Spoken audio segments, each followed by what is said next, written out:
Hallo Leute. Heute mit Dr. Andi.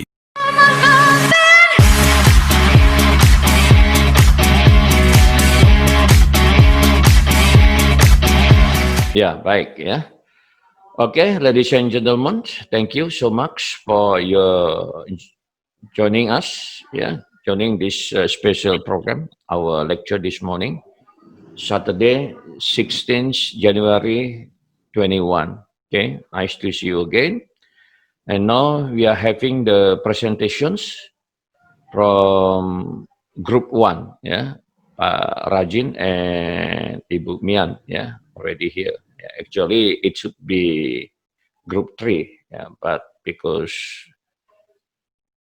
only one person who comes, that is Pak Muhammad Yusuf Dalimunte, so we take over, taken by Group 1, Pak Rajin. Oke, Pak Rajin, silakan Pak Rajin, please. Baik, selamat pagi semuanya. Selamat pagi Dr. Andi yang bersedia menerima kami untuk maju menggantikan kawan kita yang terlambat masuk. Kami dari kelompok 1 di sini akan menjelaskan sedikit tentang destinasi manajemen organisasi atau destination management organization.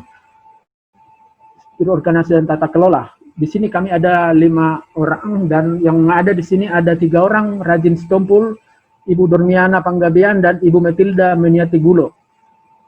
Terima kasih. Baik, Bapak Ibu sekalian, di sini kami menuliskan tentang latar belakang bahwa industri pariwisata menjadi semakin kompetitif karena pemain yang berbeda berjuang untuk menarik wisatawan dari seluruh dunia.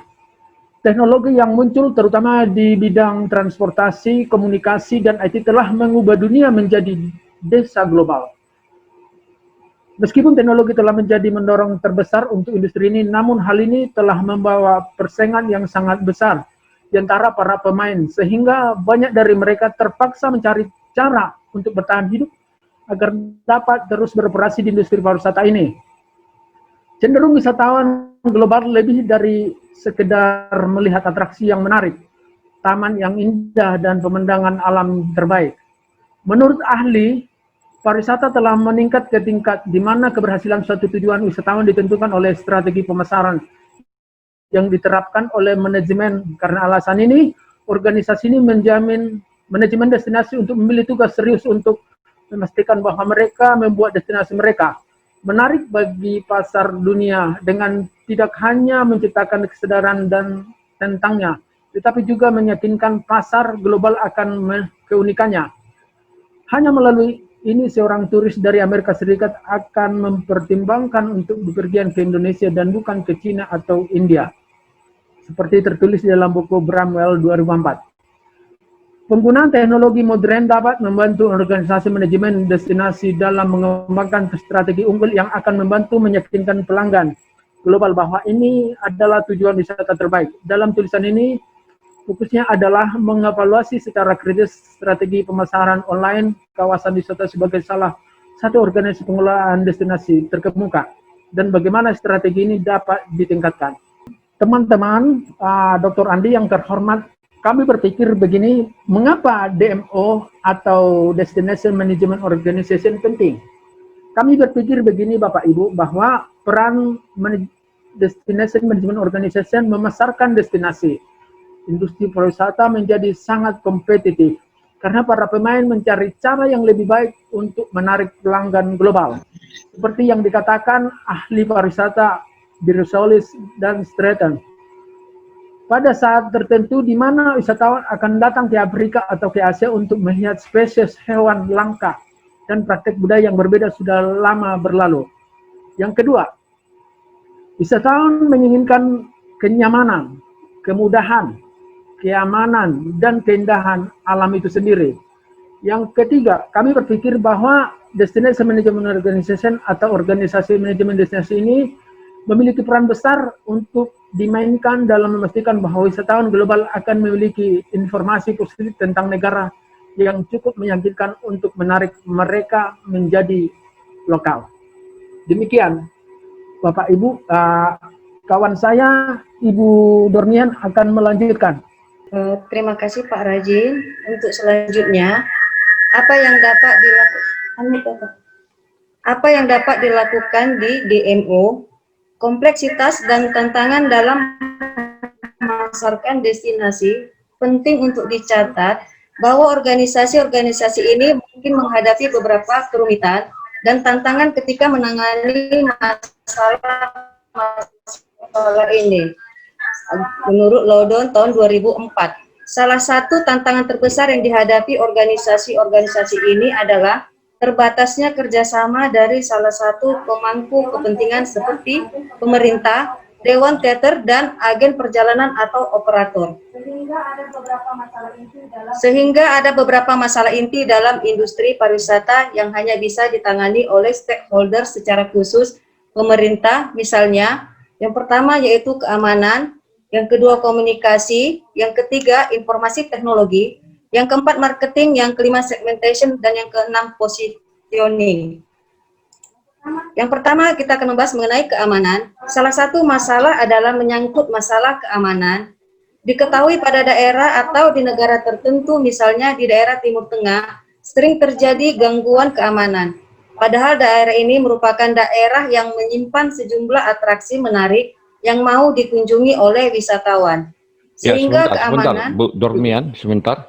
Pak Rajin, matikan dulu apanya, mic-nya, supaya jangan double dia. Oke, silakan Bu. Saya ulangi Pak, yang pertama kita mengenai keamanan.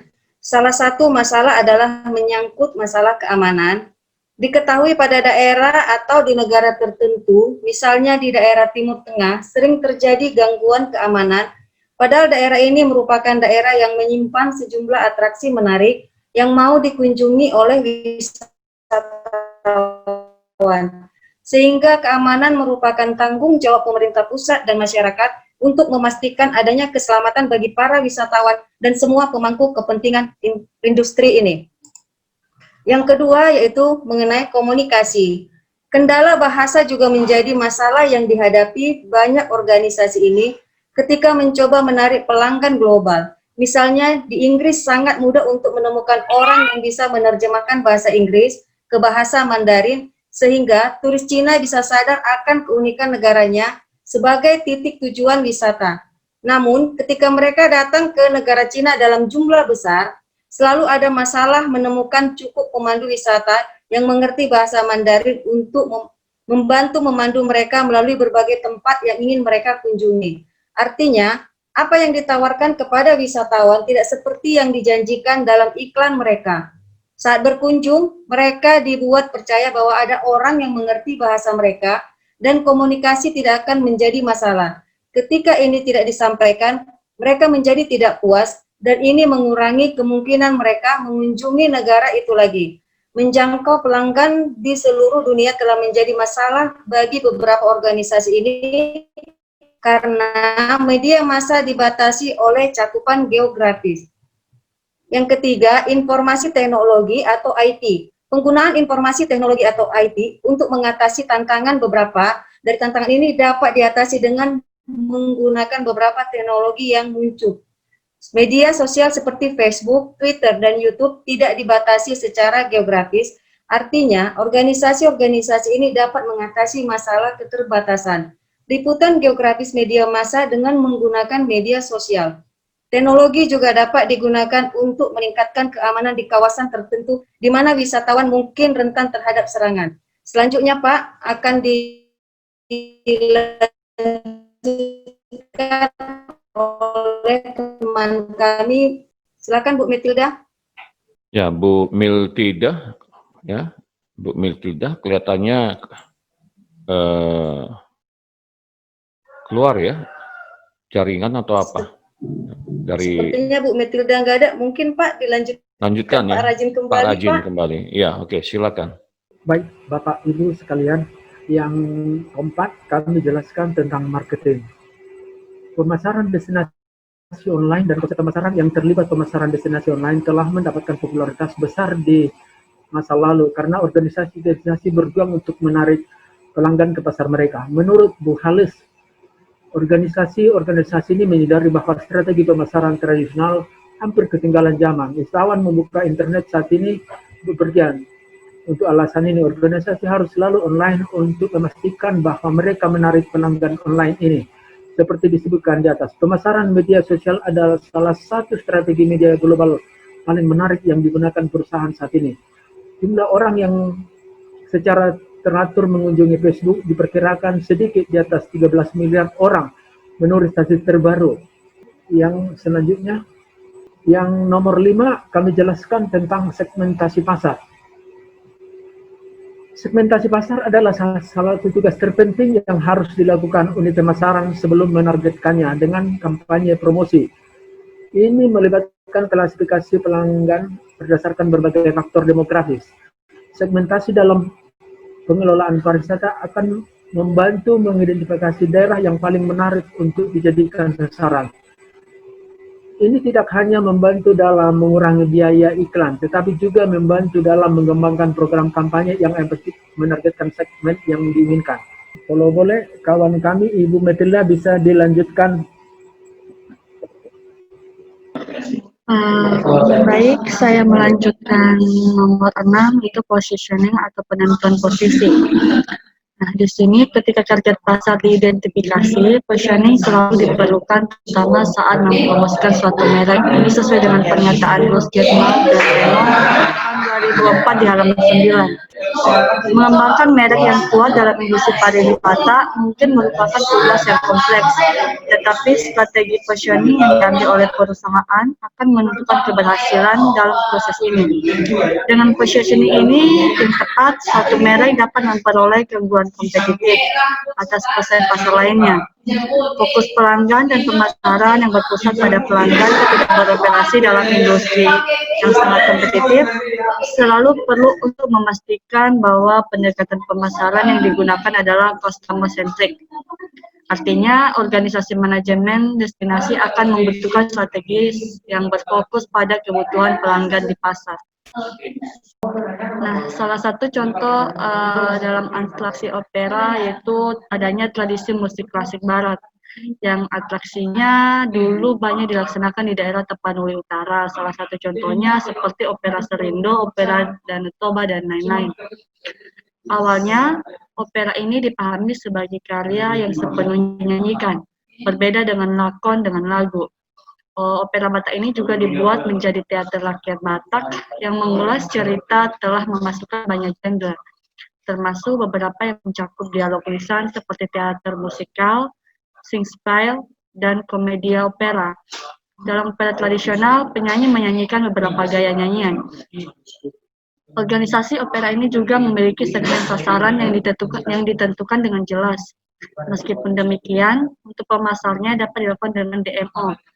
Ini akan menunjukkan bahwa ia bergerak menuju orang-orang yang menarik dari berbagai faktor masyarakat perusahaan tersebut, yang awalnya tertarik untuk menarik keluarga domestik untuk berinteraksi dengan tradisi budaya. Next, Pak Rajin.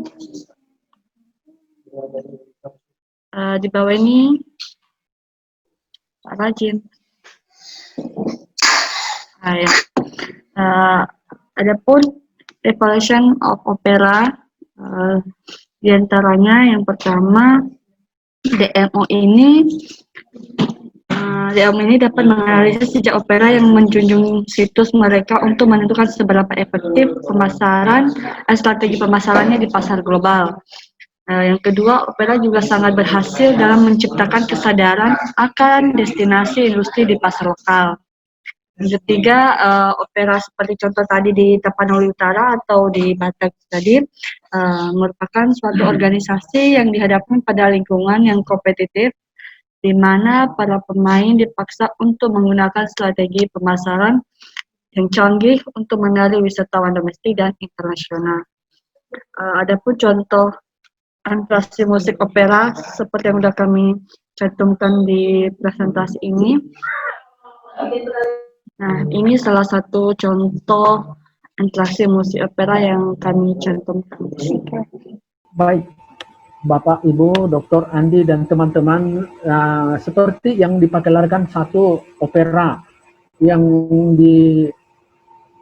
layar kita sekarang itu adalah salah satu opera yang ada di Tanah Batak. Seperti tadi ada operasi Batak yang dibacakan oleh Ibu Metila, dan salah satu atraksinya ini yang menurut kami kelompok 1 sebenarnya ini bisa dipagelarkan kepada wisatawan.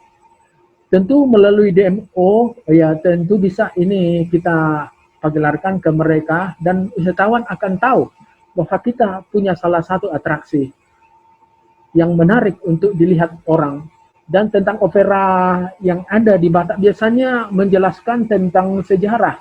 Contohnya sejarah Raja Sisingamangaraja, mungkin tentang terjadinya Danau Toba, dan cerita yang lain. Demikian, dan kita menikmati tetapi tidak lancar atraksi yang ada di dalam layar. Bapak Ibu, kami atas keputusan kami, kelompok 1 membuat kesimpulan bahwa DMO memiliki tanggung jawab untuk mempopulerkan produk mereka ke pasar lokal dan global untuk menarik pelanggan ke wilayah tersebut. Semua pemangku kepentingan harus merangkul kebutuhan untuk bersatu dan bekerja sebagai satu kesatuan untuk menghasilkan strategi yang tepat yang dapat membantu menjangkau pelanggan. Media digital menawarkan kesempatan terbaik bagi badan ini untuk menjangkau pelanggan lokal dan global. Demikian hasil yang bisa kami beberkan Pak pada saat ini. Untuk Bapak Ibu dan Dr. Andi kami ucapkan terima kasih. Kami mohon Bapak Ibu bisa memberikan satu pertanyaan dan kita mungkin bisa diskusikan apa yang menjadi jawabannya. Terima kasih. Ya, baik Pak Rajin, terima kasih sudah nyampaikan paparannya ya.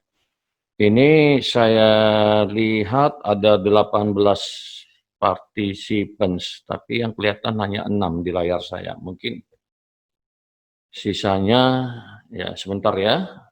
Apakah layar saya atau ya udah dicatat sama Pak Rektor. Nanti mau dikirimkan kepada Pak Rektor. Bentar.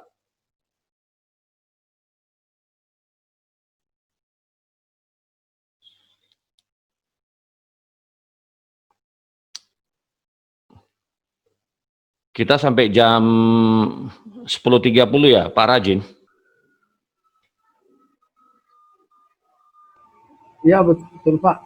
Ya, kita usahakan supaya selesai ya. Karena kita mau diskusi lah ya, lebih enak kan diskusi-diskusi daripada dengari saya ngomong kan kayak gitu ya. Jadi tadi udah dipaparkan ya oleh kelompok 1 yang siogianya adalah kelompok 3. Ini kelompok 3 saya kurangin ini nilainya nih, bener nih, saya serius ini ya, karena nggak nepati janji ya. Saya nggak suka kalau ada dusta di antara kita. Wah. Jangan dikurangi Pak nilainya Pak. Iya ya. Iya, masa kita di pariwisata ya nggak on time kayak gitu. Itu tanya itu sama Bu Lorisma itu senior ya kan. Nah itu ada Pak Joel Tamba juga, ya pastilah ya. Nah, ini peringatan nih untuk kelompok 3 ini. Ya. Nah ini ya. Nanti kalau dikurangi jangan cari saya, nah, kan kayak gitu ya. Ya baik ya. Ibu Lorisma ini saya berikan dulu ya satu kehormatan dulu buat Bu Lorisma ini ya. Bagaimana Ibu tadi? Tanggapi dulu bagaimana presentasi mereka ini ya, alurnya gimana ya menurut Ibu tadi? Ibu ikuti dari awal sampai akhir tadi alur presentasi mereka, apakah udah ya apakah ada tanggapan, itulah maksud saya ya. Kalau sesuai, nah itu kan relatif ya. Tapi kita mau coba analisis dulu, coba gimana menurut Ibu Loris. Oke, baik, terima kasih Pak. Pak presentasinya bagus Pak, kemudian alurnya juga bagus. Terus satu yang menarik adalah yang di akhir yang mengenai evaluasi opera Itu yang menarik sekali. Saya ingin tahu lebih banyak bagaimana caranya si Opera tadi bisa menjadi alat untuk evaluasi kegiatan DMO, gitu Pak. Terima kasih Pak. Ya, jadi menurut pengamatan Bu Lorisma tadi itu, ya materinya sudah bagus, alurnya sudah bagus, tapi ada pertanyaan. Coba kelompok 1 dijawab, silakan. Ya, baik Bapak Ibu dan Dr. Andi yang kami hormati. Maksud kami di sini tadi bukan menjadi satu. Maaf Ibu Lorisma, tadi pertanyaan Ibu mengatakan apa Bu? Sorry Bu. Tadi kan dia yang terakhir itu evaluasi Opera ya? Pembahasannya. Ya. Nah, menarik sekali, Opera bisa dijadikan sebagai alat evaluasi. Nah, itu bagaimana caranya Pak Rajin? Nah, Bapak Ibu, maksud kami itu bukan salah satu evaluasi, tetapi salah satu contoh. Dengan DMO, Opera itu bisa dipergelarkan ke masyarakat. Itu salah satu contohnya atraksi yang menarik yang bisa dipergelarkan ke masyarakat dengan melalui DMO. Tentu ada tadi beberapa kriteria yang kami jelaskan, ada keamanan, ada IT, tetapi salah satu contohnya melalui DMO itu, Opera itu bisa diperkenalkan ke masyarakat. Demikian Ibu, Bapak Ibu. Berarti saya yang salah persepsi. Terima kasih Pak Rajin. Ya, sama-sama Ibu. Baik ya, jadi sudah dijawab ya. Udah puas Bu Lorisma? Iya Pak. Iya, ini masalah puas nggak puasnya relatif karena kita bukan pemuas. Ya, yang penting kita diskusi, kita bicarakan dulu ya. Ini ada sahabat kita nih, Pak Joel Tambah ini ya. Ini coba Pak Joel Tambah dulu ya. Berikan tanggapannya apa yang mau didalami tentang paparan kelompok 1 ini. Silakan. Baik, selamat pagi Pak Padri, selamat pagi Bapak Ibu teman-teman semua, secara khusus kelompok 3 yang hari ini sudah presentasi. Saya kalau nggak salah sekitar 10 atau 15 tahun lalu itu masih sering ditayangkan opera Batak. Kebetulan yang pemain opera itu juga teman saya, ada teman satu gereja. Jadi setiap hari Minggu atau setiap hari Sabtu sore itu sekitar jam 4 saya selalu melihat menonton gitu ya. Dan menarik dan banyak versi cerita yang mereka buat. Nah, pertanyaan saya begini, Pak Rajin dan teman-teman di kelompok 3, tentunya dalam memberikan opera ini tentunya ada cerita di balik itu, atau ada sesuatu makna, atau ada ada pesan di setiap cerita yang disampaikan. Nah, kira-kira apa sih cerita-cerita atau apa saja storytelling yang disampaikan dalam setiap cerita tersebut, dan kira-kira kebermanfaatannya bagi orang yang menonton, bagi wisatawan katakanlah domestik dulu ya, nggak usah dulu wisatawan internasional. Apa sih makna atau sesuatu yang memang ada pesan di balik setiap cerita itu yang harus memang wajib orang tonton gitu, supaya ya ada kekuatan, bukan hanya sekedar disampaikan tetapi tidak ada makna atau tidak ada nilai atau tidak ada pesan gitu. Nah, saya kira karena ini kan materinya yang harus menjadi penguat dalam hal proses penyampaian atau cerita opera tersebut. Itu pertanyaan saya sekali lagi Pak Rajin dan teman-teman di kelompok 3, apa pesan atau apa saja storytelling atau apa saja cerita-cerita apa saja yang disampaikan dalam opera Batak ini. Demikian, terima kasih. Ya, baik Pak Joel Tambah ya. Saya pikir cukup bagus ya pertanyaannya untuk mengeksplor ya presentasi dari kelompok 1 Pak Joel, bukan kelompok 3 ya. Di siap Pak, ya, kelompok 1 ya. Nah, silakan kelompok 1, ada Ibu Metilda, ada Ibu Dormiana, ya. Tapi kalau Bu Metilda, kalau dibuka ribut dia nanti nih, iya kan? Karena dia ada di kantor. Ya. Jadi yang lainnya lah, kan ada Bu Metilda kalau mau jawab nanti boleh jawab melalui chat aja ya, bisa di chat ya. Karena kalau nggak di suaranya, Ibu Metilda pakai headset ya? Pakai ya? Oke Pak, terima kasih Pak. Oke Pak, pakai. Oh, oke. Kebetulan memang kami Pak Joel kelompok 1. Kami tadi menggantikan kelompok 3 karena anggota juga belum berkumpul di Zoom ini. Jadi mengenai pertanyaan Pak Joel mengenai operat yang kita tampilkan, kebetulan kita tadi memang mencontohkan itulah bentuk opera. Dan biasanya opera itu memang menceritakan, ada yang menceritakan mengenai sejarah, mengenai cerita mengenai seperti di Danau Toba. Tapi jika orang melihat opera Batak, yang pertama dilihat itu adalah busananya, budayanya, ciri khas berbicaranya, komunikasi. Batak kan terkenal keras-keras bicaranya kan. Jadi kalau orang hanya melihat kan orang Batak ini keras, kasar gitu. Tapi setelah melihat opera kan bagi orang yang tidak mengenal kan bisa melihat bahwa orang Batak itu bicaranya hanya sebatas bicara, tapi hatinya lembut seperti itu. Dan mengenai cerita-cerita yang dioperakan bermacam-macam. Ada juga seperti menceritakan, seperti kita pernah lihat opera Panjapa yang diperankan oleh Andre dan siapa yang mengenai butet-butet seperti itu, menceritakan cerita-cerita mengenai sejarah yang ada di Tanah Batak. Jadi kalau dilihat sekilas dari opera itu, yang pertama dilihat yaitu ya mengenai budayanya.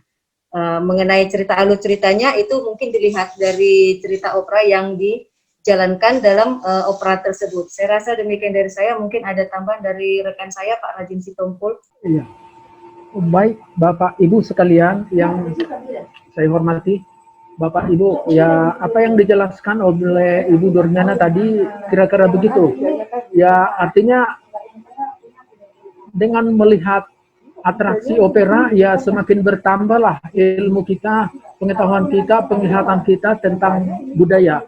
Tapi yang memang kita tahu seperti apa dibilang Pak Tamba tadi, opera Batak itu dulunya di tahun-tahun 80-an banyak sekali dipergelarkan atraksi itu di daerah.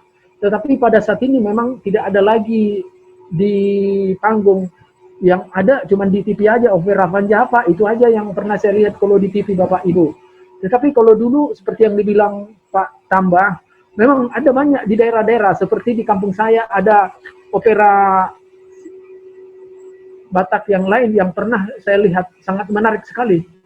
Barangkali demikian penjelasan kami Bapak Ibu. Mohon tambahan dari Bapak Ibu kalau ada informasi yang bisa menambah tentang demo yang kami jelaskan. Terima kasih.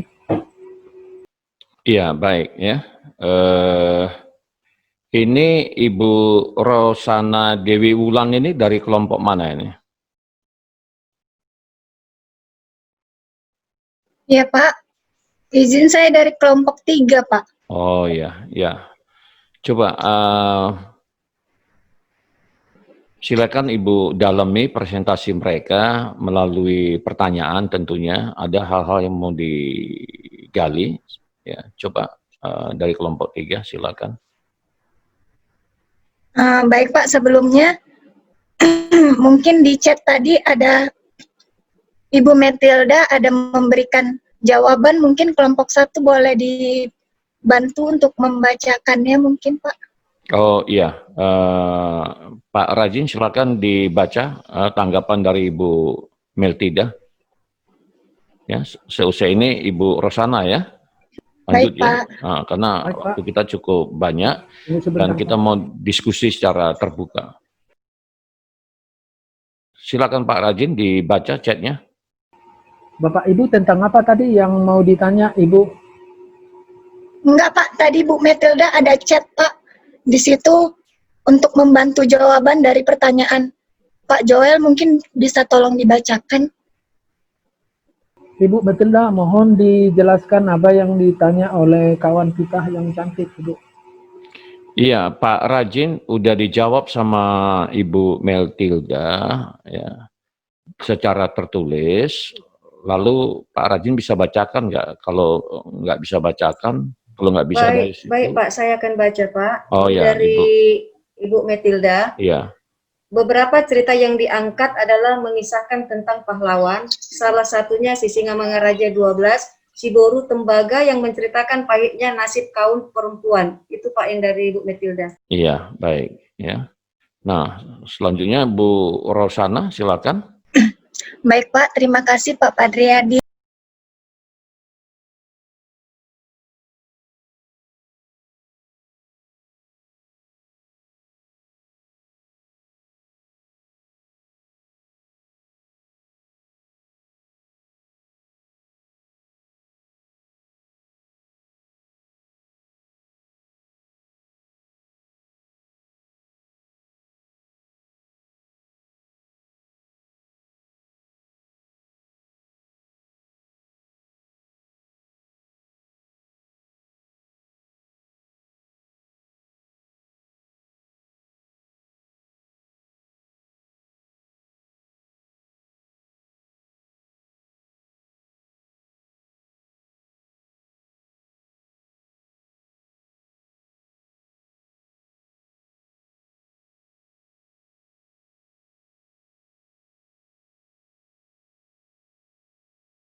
Destinasi pariwisata itu dibahas gitu ya, kayak yang kelompok 2 dan 4 itu harapan saya, tapi itu nggak apa-apa ya, kita masih belajar nggak masalah. Nah, sehingga sekarang timbul pertanyaan dari Bu Rosana Dewi Wulan ya, ya dengan mengarahkan ke Danau Toba. Nah, dari kelompok 1 ya bagaimana kira-kira? Apakah sudah melakukan analisis tentang DMO yang ada di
Bapak Ibu sekalian yang juga ditanyakan oleh kawan kita tadi apa indikatornya. Sebenarnya ada 5 tadi yang kami jelaskan yang bisa dilihat bahwa MDMO-nya berhasil.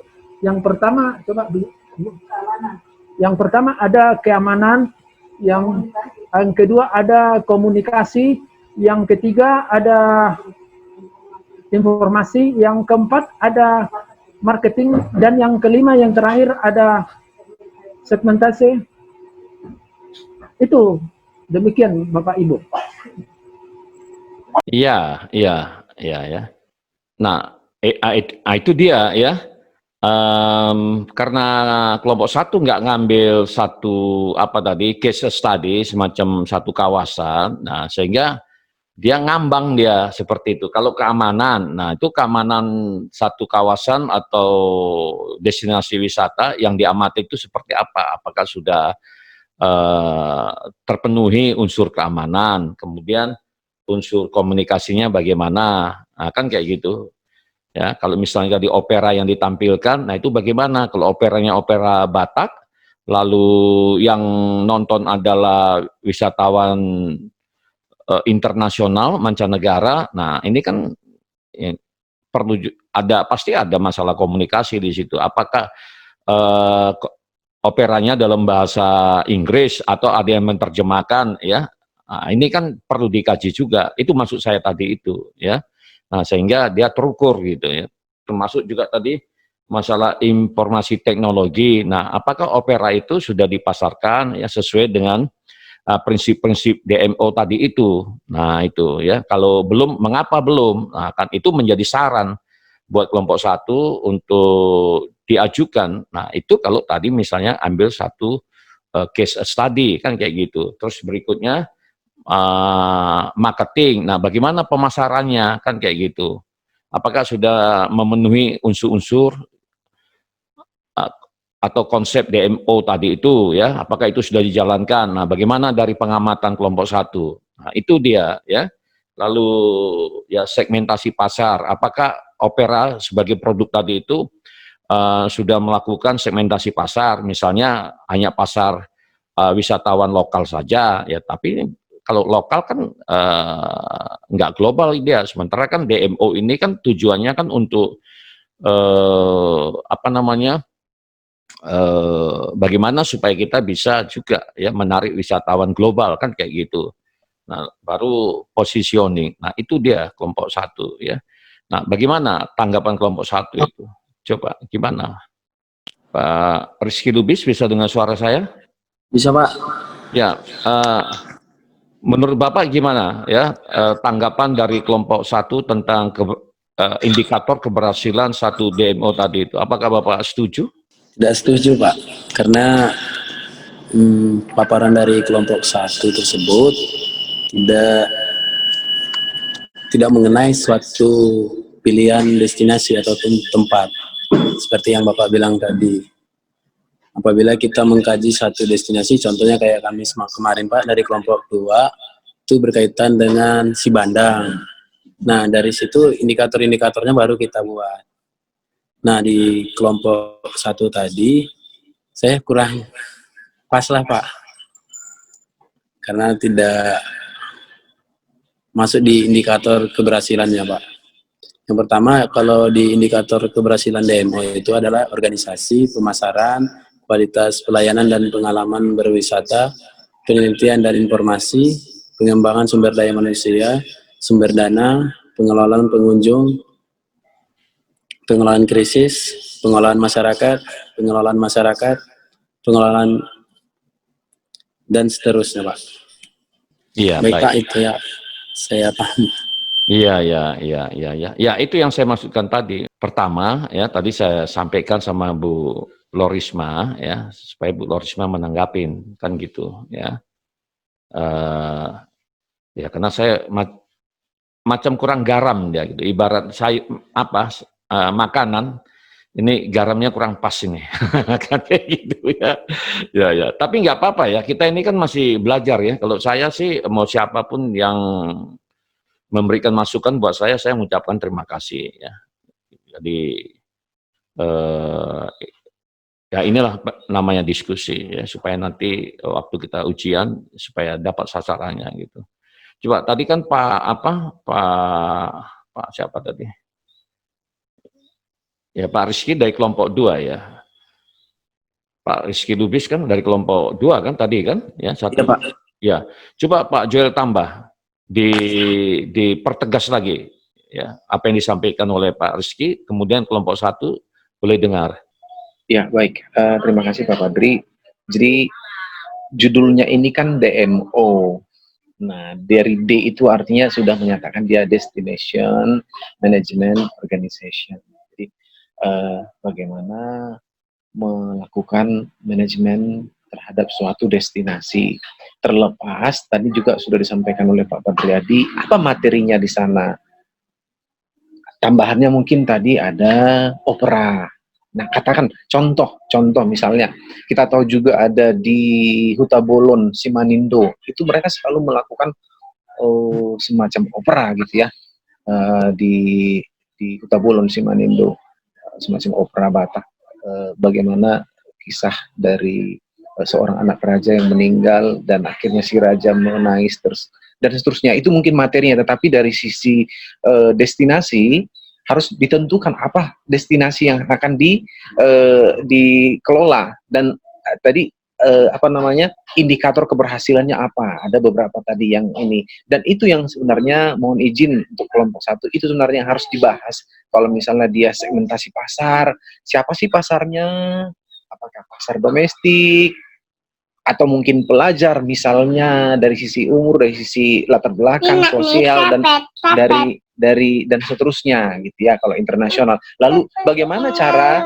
menyampaikan bagaimana cara menyampaikan, apakah harus ada entrepreneur di situ, ada penerjemah, dan medianya seperti apa, mungkin itu dari sisi kalau dikatakan komunikasinya gitu.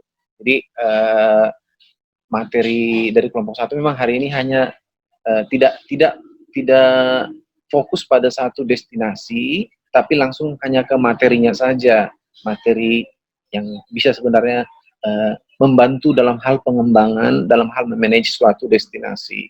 Jadi tadi sama dari Pak Padri maupun dari Pak Bang Rizky sendiri itu sebenarnya sama pendapat kita gitu ya. Jadi satu fokus yang dibahas destinasi apa.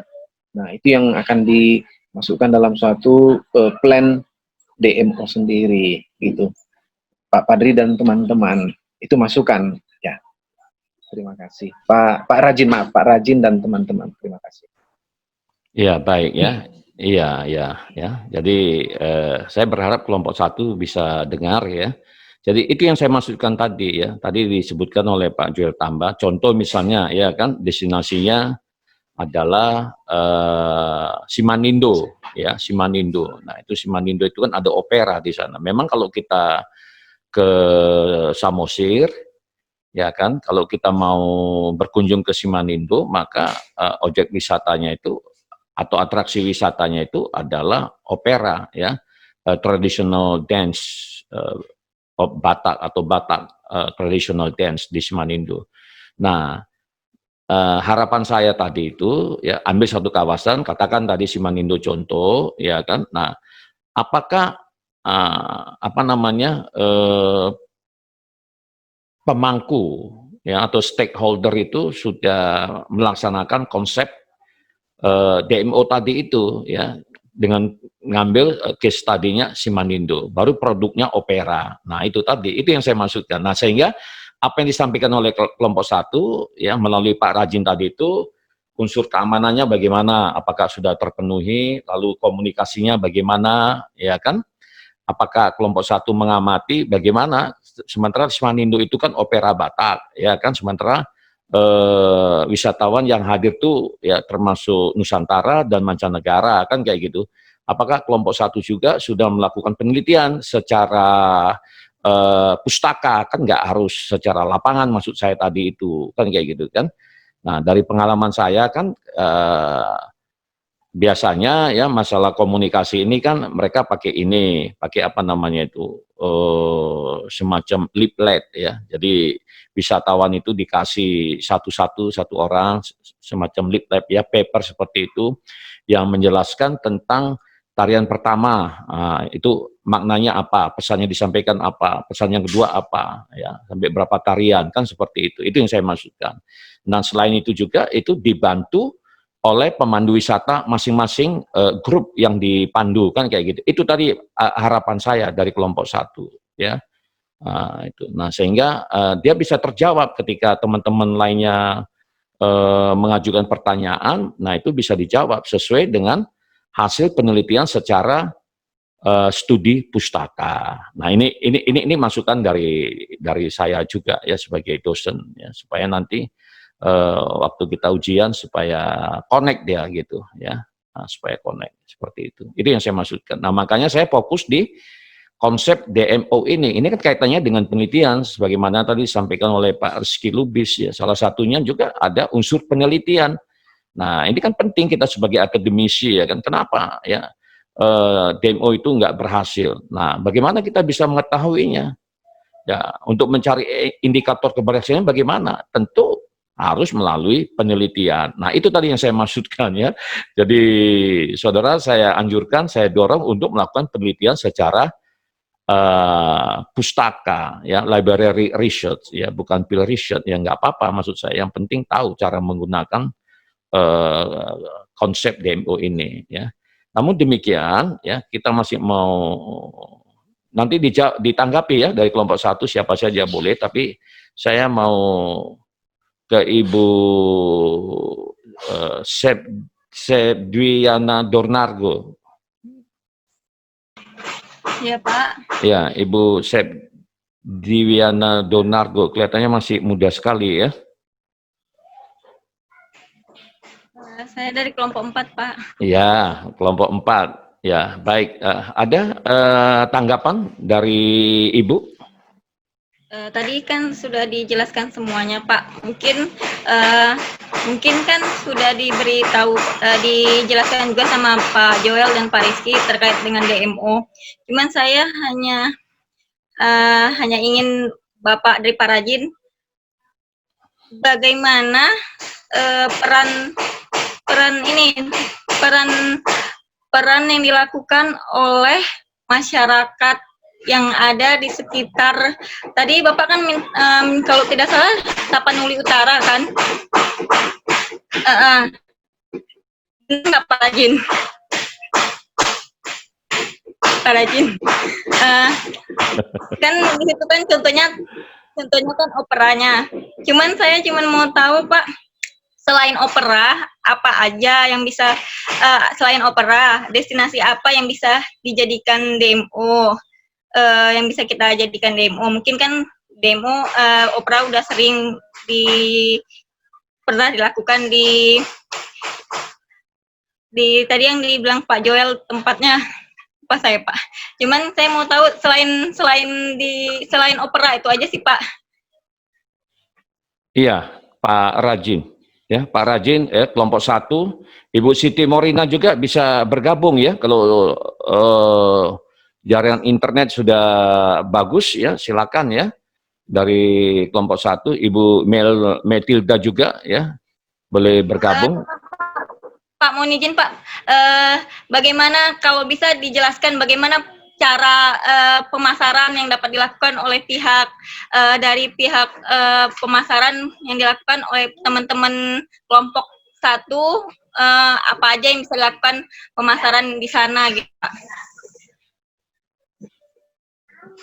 Mungkin kan tadi kan tidak dijelaskan indikatornya, mungkin bisa dijabarkan dari teman-teman gitu, Pak. Iya.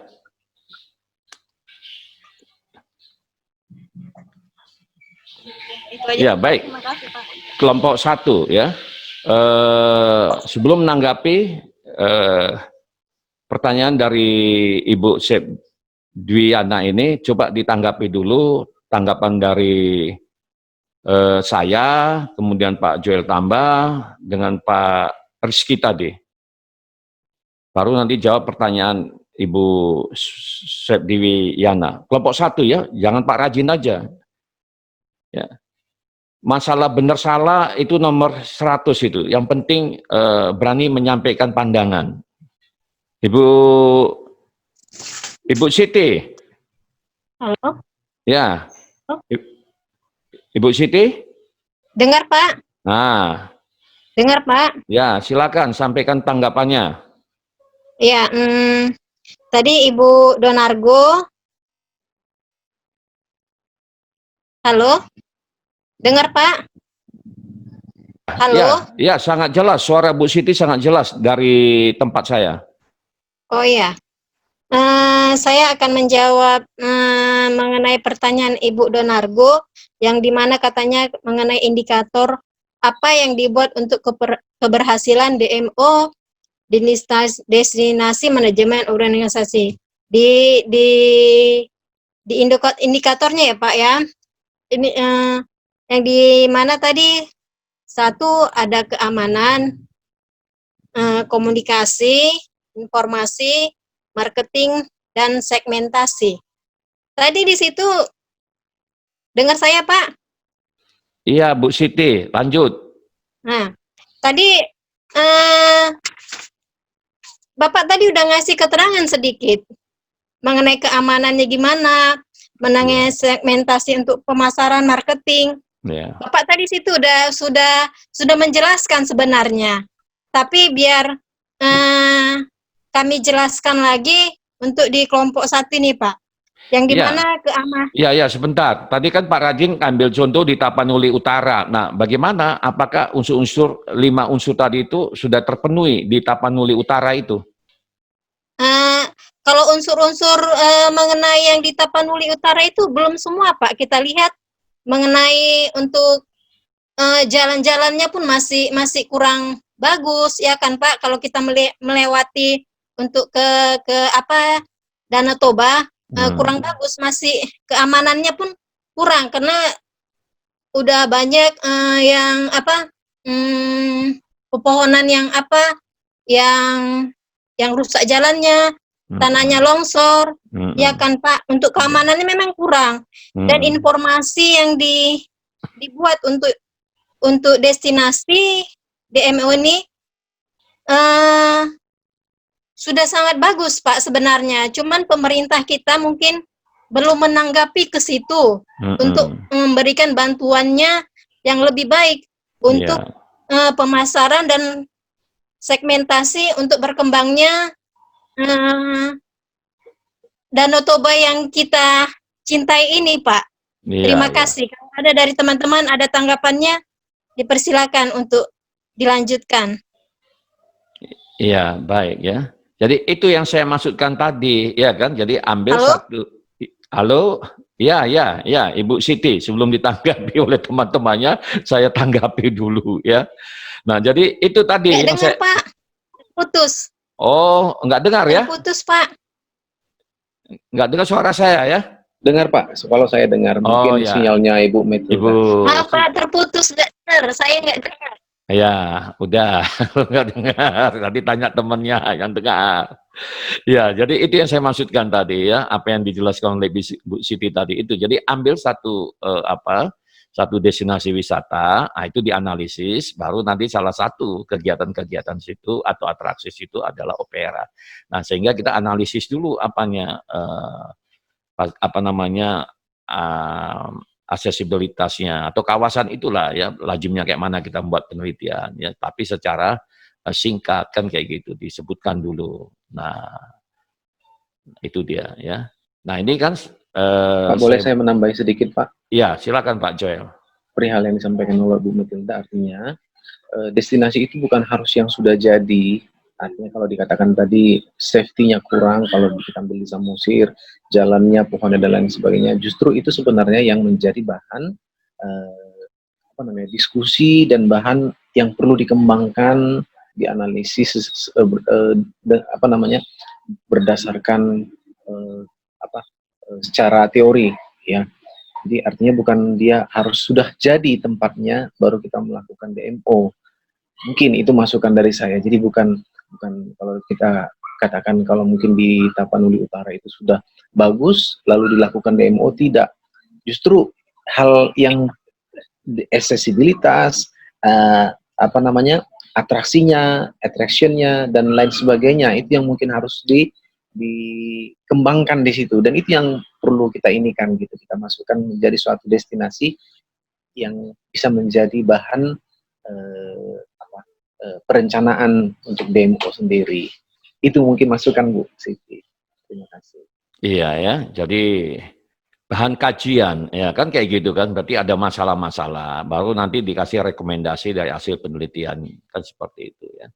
Nah ini jawaban dari Ibu Metilda, ya di sini dikatakan, beliau berkata seperti ini, selain opera, banyak yang bisa dijadikan DMO, diantaranya di Nias, tempat saya itu.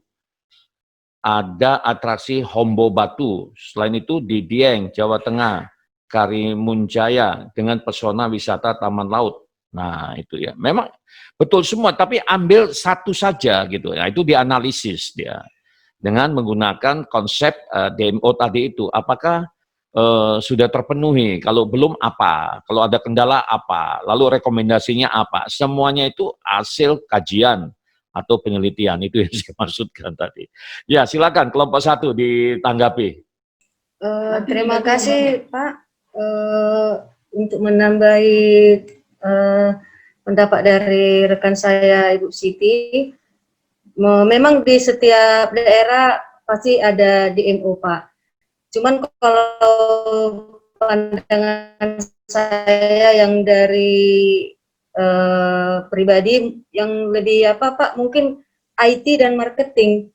Karena memang jika IT dengan marketing, mungkin pemasarannya atau segmentasinya kita bisa lihat gitu. Dan mungkin untuk kayak seperti di Danau Toba, saya rasa untuk bagian marketingnya masih kurang dengan IT-nya.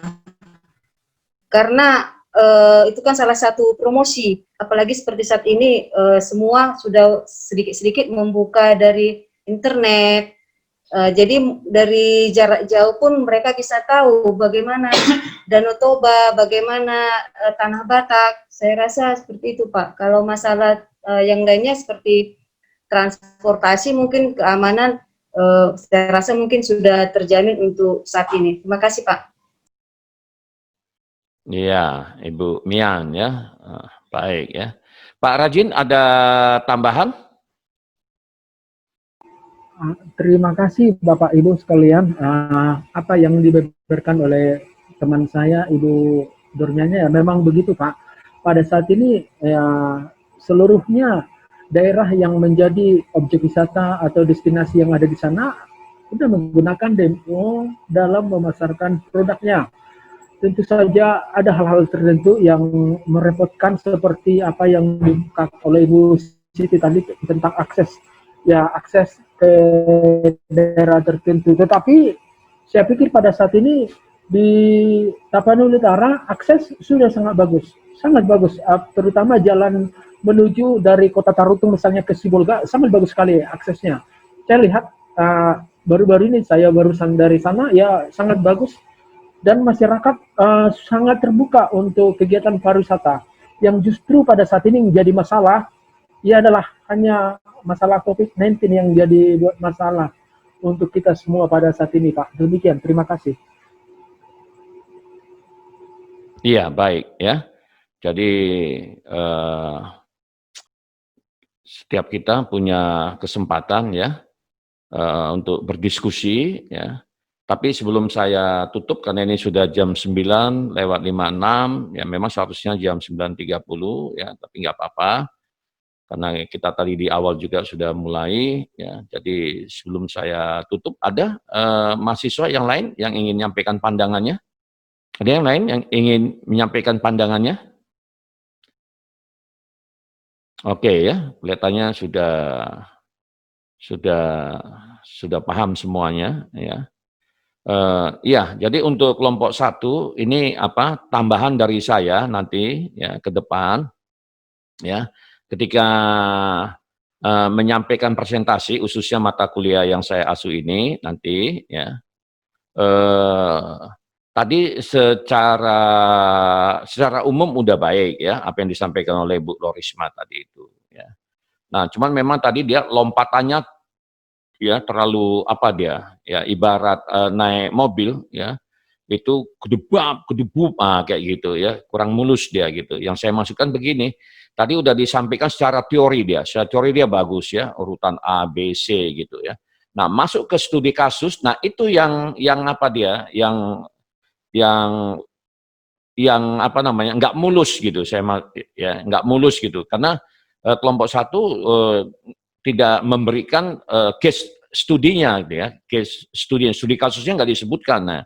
Nah mestinya di situ ada disebutkan studi kasusnya nih. Tadi kan udah secara umum dia ya kan pemaparan kan kayak gitu polanya itu dia bisa piramida terbalik, ada yang piramida terbalik ya ada yang piramida gitu ya. Tapi kalau saya itu lebih suka piramida terbalik dari yang umum kemudian ngerucut dia tadi. Itu udah bagus sebenarnya tadi ya paparannya itu kan secara umum udah sampaikan secara teori. Nah, dia mau masuk ke secara umum itu ujuk-ujuk dia masuk opera gitu. Nah, itu yang saya maksudkan tadi ya. Ujuk-ujuk masuk dia ke opera. Nah, mestinya tadi disebutkan case tadinya apa? Apakah dia tadi Nias ya? Nias pun kan terlalu luas karena objek wisata atau destinasi wisata di Nias itu kan cukup banyak. Ambil aja salah satu destinasi kayak di Danau Toba. Contoh misalnya tadi Simanindo ya, Simanindo. Ambil aja satu gitu ya. Supaya dia mempersempit ya karena waktu kita kan nggak cukup banyak ya. Nah, kan kayak gitu ambil. Nah, barulah dianalisis profil destinasi Simanindo itu ya. Nah, itu yang dilakukan oleh kelompok 2 dan 4. Nah, itu ya. Itu makanya memenuhi unsur presentasi ya.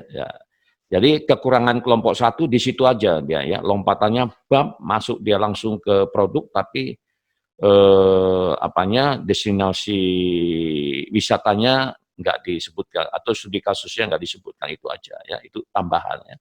Tapi itu tidak mengurangi nilai Anda ya saya tetap kasih penuh ya ini sebagai masukan saja ya. Jadi don't worry about that ya everything is okay we are discussing now ya. Nah itu dari saya ya mungkin yang lainnya ada tambahan Ibu Lorisma ini Bu Lorisma ini ya. Tidak Pak, cukup ya. Pak. Cukup ya, Pak Joel. Sangat cukup Pak. Sangat cukup ya. Semuanya, iya. Semuanya. Apresiasi lah. Terima kasih Pak. Luar biasa. Ya. Jadi itu masukan aja ya. Oke, saya pikir demikian saudara ya.